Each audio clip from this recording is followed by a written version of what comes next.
Welcome to Faith Positive Radio with Dr. Joey Fawcett, the Christian business coaching conversation that increases your faith with greater joy at work so you love God and others more. Dr. Joey interviews Christian business professionals just like you to discover their secrets for working faith positive in a negative world. Welcome to Faith Positive Radio with Dr. Joey Fawcett. Hey, Faith Positive Nation, Dr. Joey Fawcett here with another episode of Faith Positive Radio. And I must say that this is a particularly timely episode of Faith Positive Radio. Typically, we record these episodes months and months and months in advance. And so I could be recording something in March that you'll listen to in June or July. But we are interrupting our normal flow of my interviewing Christian business professionals to talk with someone who can speak right to where we're living. If you are still in an office building in an essential business, you are one of the few, because most people, at least the coaching clients that our company has, most of us are talking with people at home. So they are remote working from their homes right now due to the COVID-19 spread and the contagion that's all around us. And so we're trying to, through physical distancing, slow this thing down and slow it down. So today's guest is an authority on how to spiritually take care of ourselves and help take care of others and create a new sense of spiritual community in the midst of disaster. He really helped a lot and really got his feet wet. Well, he probably went all the way under, not just his feet wet, after 9/11, working with the American Red Cross, and began then and went on to found the spiritual care function of the American Red Cross, because people kept asking they kept asking theological questions, whether it was Katrina, whether it was 9/11. And so my guest today really helped create a network of spiritual care providers who could walk alongside of people as they sought to recover from disasters.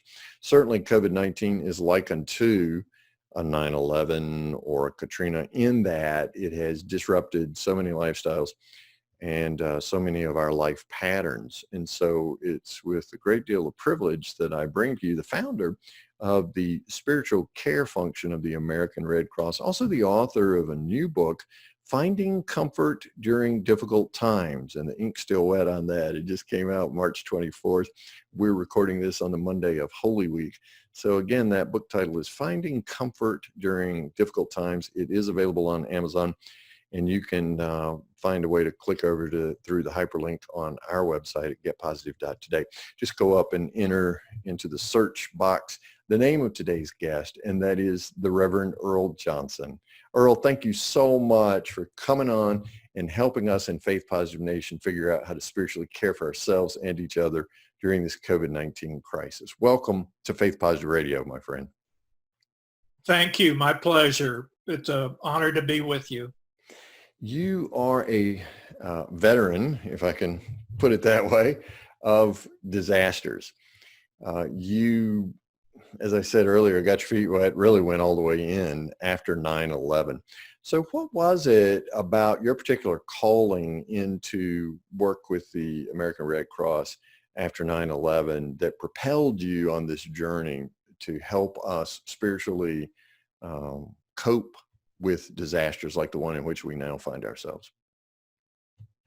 Well, it was a number of factors because, disasters and trauma accumulates, and it also transfers. I had spent a lot of time in hospice and in hospital chaplaincy, and I had a sister that was end-stage cancer, and I found myself not being able to go into the hospital rooms and be as present as I needed to be.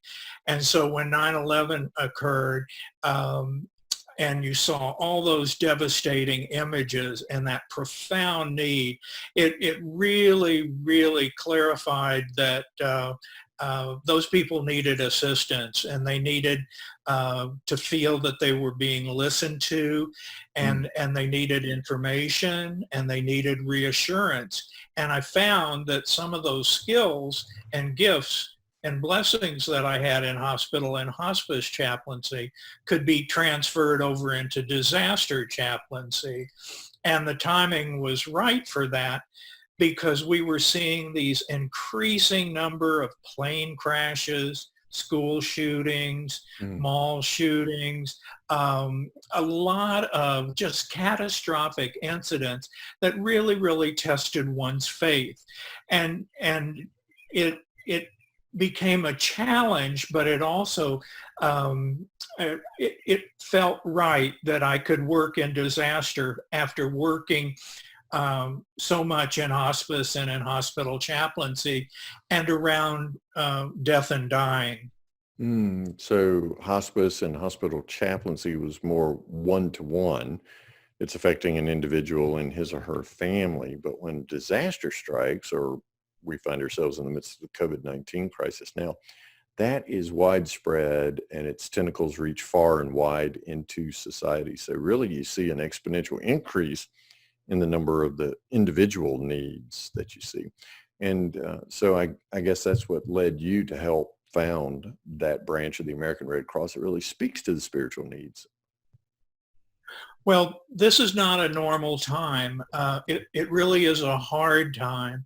And that being said, it calls us to practice more self-care. It calls us to take care of others, our family, our community, and it also helps us focus on just what are the needs. And there's such profound grief out there because people are mourning, and they're mourning the life that they once had, the freedom they once had, and just their basic routine. And so the world has changed. And as a result, we are called to sort of meet the needs during this new normal. Yeah, we really are. So you mentioned self-care. There is that loss of freedom, right? And we all long for the familiar.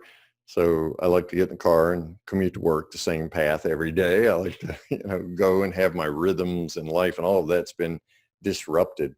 What would you say is the first thing that we would really need to pay attention to in caring for ourselves in the midst of all the disruption that's going on? Well, that's a good question because we are all such unique individuals, but it's our own need to connect, our own need to understand what it means to be a child of God.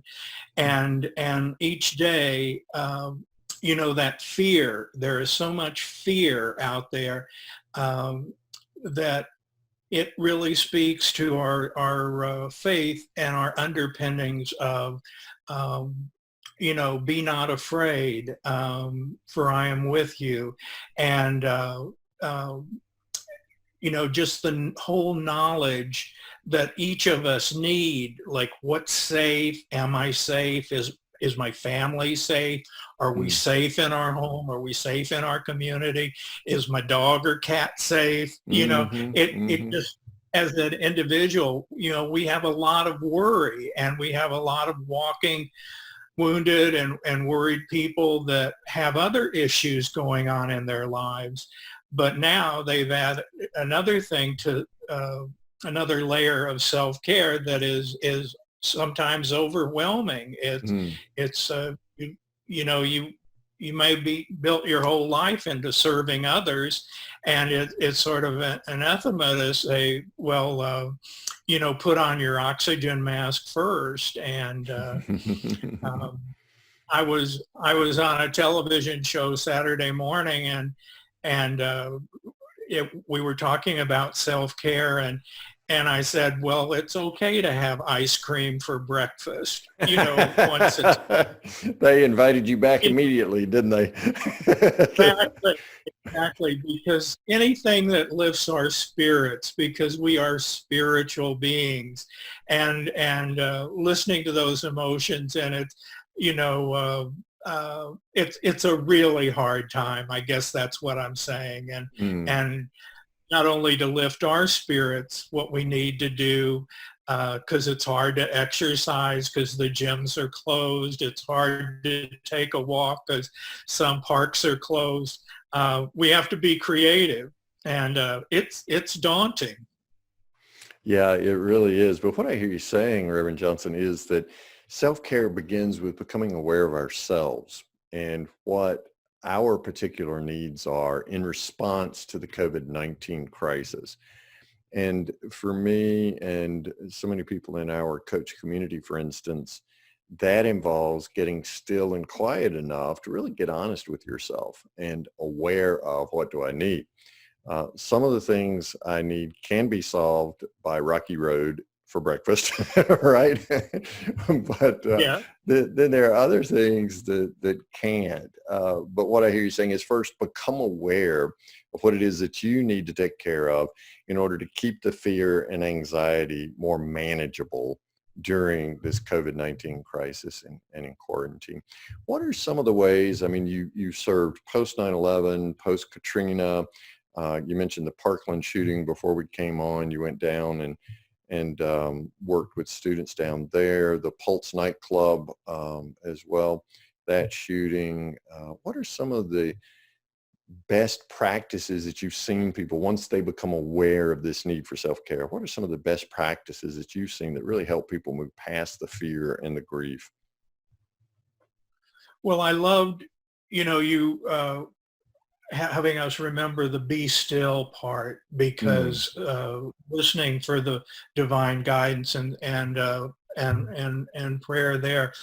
But this tremendous need for comfort and mm. information and reassurance. It's keep it in the immediate. Focus on what the need is today, and Okay. what you need today.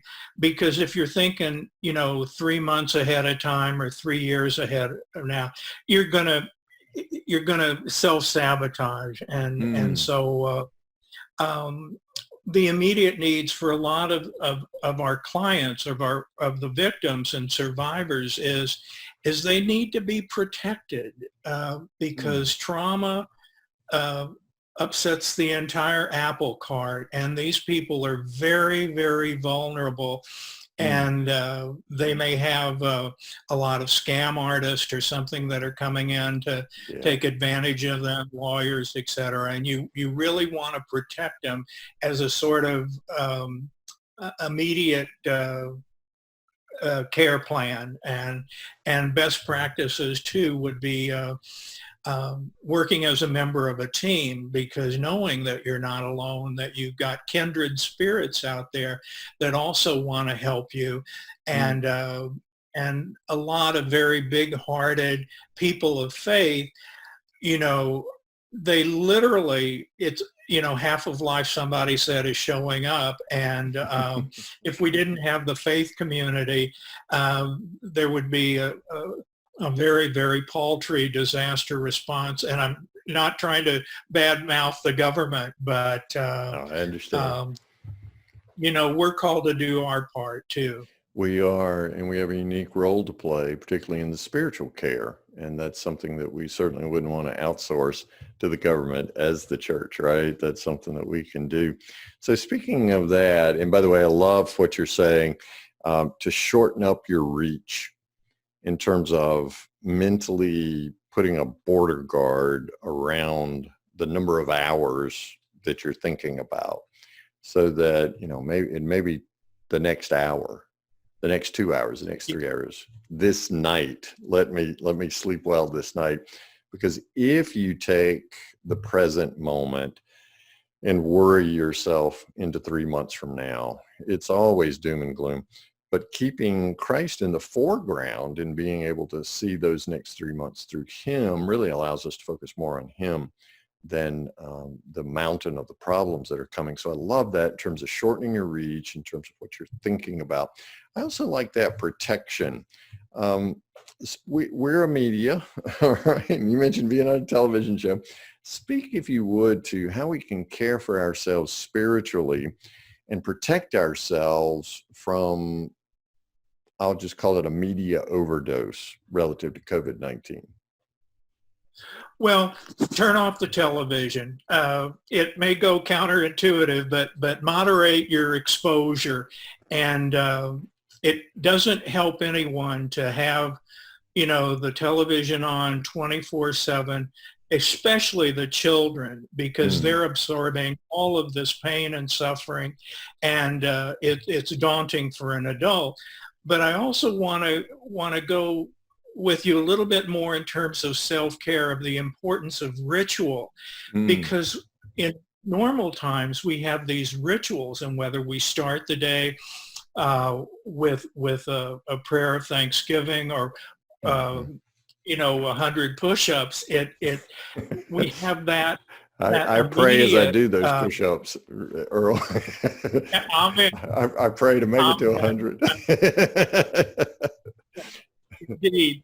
But also, and I want to go counter to that immediate point a little bit by talking about if that ritual includes concrete dates, it's and expectations and anticipation that certain things are supposed to happen, at a certain hour, a certain day.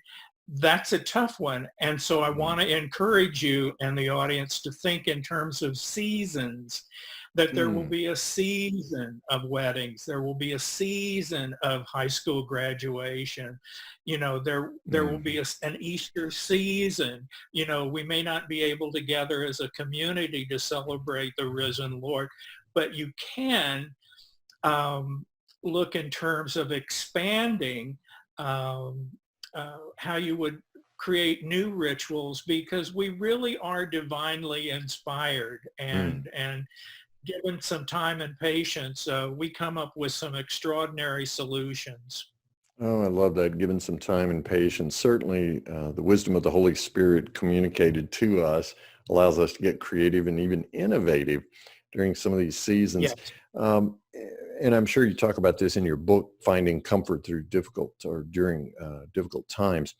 What are some creative rituals that you've seen people put in place following a disaster or in the midst of a crisis like we find ourselves now? Well, one that comes to mind immediately is when Continental 3407 crashed outside of Buffalo, killing 50 passengers and 2 people on the ground. It was in the middle of February, and they had inexperienced pilots, and the plane became over-iced, and everyone perished on the ground. Well, a year later, because anniversaries are so important, because, and the places, people met at the site where the plane crashed, and it was 11 miles from the airport in Buffalo, and they finished the flight. They hiked the 11 miles in February.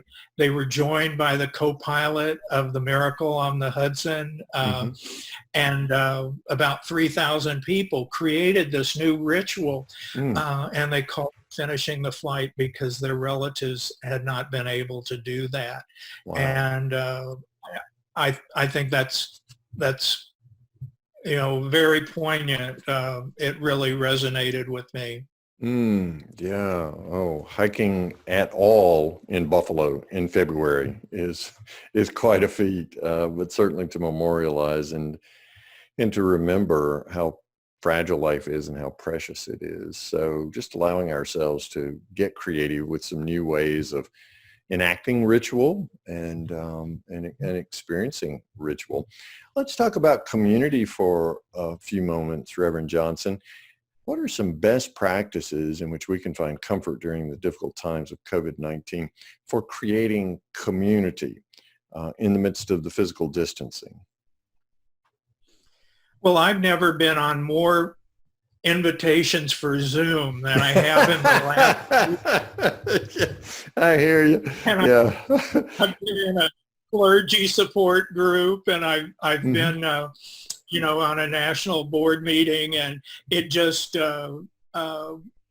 community is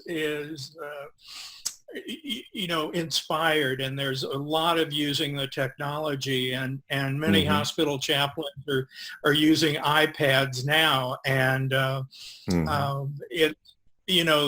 these are sort of new types of community. I wouldn't say the drive-in theater was the most the best possible way of getting a congregation to gather on Sunday, but you do what you have to do. And building community uses a lot of the old-fashioned pick up the telephone. Some people will do a blast email, but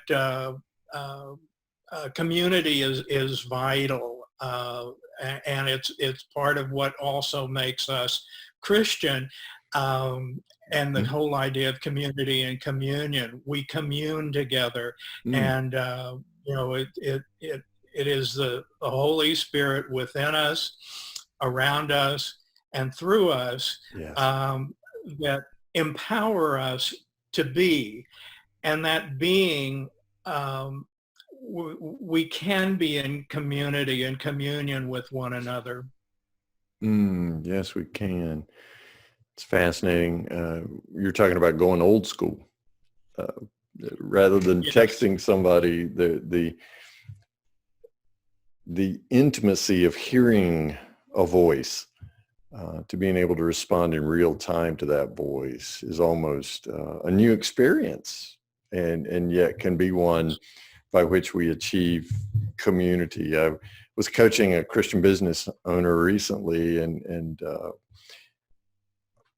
asking him to brainstorm options for how he could reach out to his client base and things like that. And he came up with the idea of sitting down with his customer database, and I refer to it as smiling and dialing, and just reaching out and touching base with these people and asking how they are. Another old school way that I find particularly helpful is to sit down with a note card and a pen and a stamp, and sending those handwritten messages. And particularly around, we're recording this the Monday of Holy Week, particularly around Easter, and just wishing people a happy Easter, and reminding them the whole message of this week is that life comes out of death. And so just granting people that hope once again. We as a church were never meant to be employed inside a wall, right? And inside of four walls, rather deployed out into the world to go and spread the love of Christ. So community seems fascinating to me. Zoom has been introduced to a lot of people recently, right? Yeah. It really well, has. disasters really destroy community, and a lot of times because it's such unanticipated, and it's unanticipated grief, because you just there's a third of responding to the disaster is preparing for it, preparation. Yeah. And you have about a whole third of the population that they're resistant to prepare for themselves or their community. But you also have faith traditions that mandate you have 3 months of supply of food for yourself and your neighbor. And that's a part of a religious ritual or tradition. But disasters really, really destroy community. And sometimes you can prepare for it, but most of the time, particularly if you're close to a disaster, then you are so profoundly impacted that you really need to step back and let others take care of you, and try to meet some of your needs. And that's really, really hard. And whether you're an alpha male or whatever, it's really hard because you want to do it yourself. And sometimes it's hard to work as a team. It really is, for alpha males and alpha females, right? To say, I need some help here. Let me find another gear, right? Maybe even throw it in neutral and just idle, or into park, and just allow myself to be cared for by others. So if I know a family or someone affected by COVID-19, how can I best reach out and minister to that family or that person? If you can't directly contact them,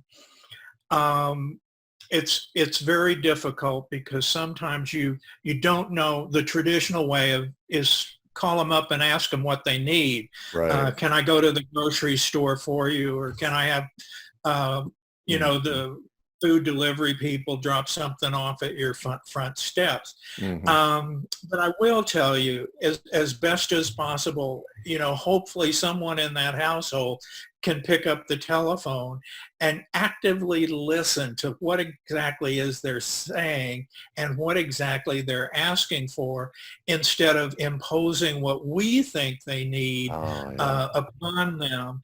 And sometimes people say, well, I just need peace and quiet. And then, you make the suggestion, well, unplug the phone or turn off the TV. But it's easier said than done. But I call upon you to actively listen, and you hope and pray that no family is impacted. But we know that's not the way it is, because we know that there are going to be mass fatalities in this. And we know we're in the middle of it. We know we haven't seen the end of it. And because this has all taken place behind the hospital doors, we don't see the suffering. We don't see the anguish, but we see it through the doctors and nurses and their profound need for staff support and protective equipment and everything. So, you really, really are called upon to just witness and understand what it is you're hearing. And then if you can't facilitate the request, then you can find someone who may be able to. But just remember, you're not working by yourself. Yes. So if you can get on a phone call with that person, or a Zoom call even, or with someone in that person's family, what I hear you saying, Reverend Johnson, is that active listening first. That is, not coming in with prepared solutions or things that you want to do that come from a good place within of intentionality, come from a servant's heart like Christ, right? But listening is that bigger piece. And that in itself bears someone's burden with them, because they know, I'm not alone. You become Christ to them just by listening and by helping them carry that burden. So that in itself is a miracle, right? It is, and I'm sort of holding you off on the tuna casserole, showing up at the door, dropping it off on the doormat. Yeah, but, I'm laughing because of tuna casseroles, right? Please don't bring me a tuna casserole. But I hear, to your point, particularly those of us who enjoy cooking, right? And I'd also like to say, if you want to stop posting all those delicious recipes on Facebook, that would help me too, because I can't eat those off of Facebook. Anyway, yeah. So just finding a way to listen and to bear that person's burden with them is a tremendous help. Reverend Earl Johnson is my guest today on Faith Positive Radio. He has written a book, Finding Comfort During Difficult Times. And if you go to Amazon and you just put in Earl Johnson, Finding Comfort During Difficult Times, or if you come to our website at getpositive.today and just search his name, Earl Johnson, you'll find it there. We've got the title of the book and a link to go to Amazon for you to get it. If you buy the Kindle edition, it's available immediately, of course, and you can begin learning from Reverend Johnson's many, many years of experience as a founding member of the spiritual care function of the American Red Cross. Earl, is there a Bible verse that you have found particular comfort in, or the persons to whom you've ministered have found particular comfort during times like this crisis in which we find ourselves? Well, I try to be quiet, and I try to wait and see what emerges, and that be still and know that I am God resonates, and it sort of is, it motivates me more than any other at this present time, because, I love the whole idea of service, but I think it speaks to that the person of saying, God with me, God within, this is today, and the first thing that you need to do is just be. It's not about hitting the ground running and doing something. It's about being still, and in the marketplace or in the cacophony of just daily life, it's hard to be still. It is so still. And so the good that can come out of this stay at home quarantine, right, is that we have an opportunity. In fact, it's been forced on many of us to be still and know that God is God. And the doing comes best out of the being. And so that personal relationship with God through Jesus Christ then becomes the opportunity by which we can actively listen to others and serve them just as Christ would. Reverend Earl Johnson is my guest today. The book is Finding Comfort During Difficult Times. Get your copy from Amazon today. Reverend Johnson, thank you. I have learned so much, as I'm sure Faith Positive Nation has, from your many years of experience. Thank you for all your service, particularly in times of disaster through the American Red Cross. And we pray God's finest blessings on you and yours today. Thank you, Dr. Joey, and to you too, and also with you. Thanks for listening to Faith Positive Radio, the Christian business coaching conversation that increases your faith with greater joy at work so you love God and others more. Suggest guests and ask questions when you email Dr. Joey at info@getpositive.today. And be sure to get your free gift of the 5 positive business conversations to have today coaching program at getpositive.today. Until next time, may God bless you with everything your heart can hope for and more than your mind can imagine.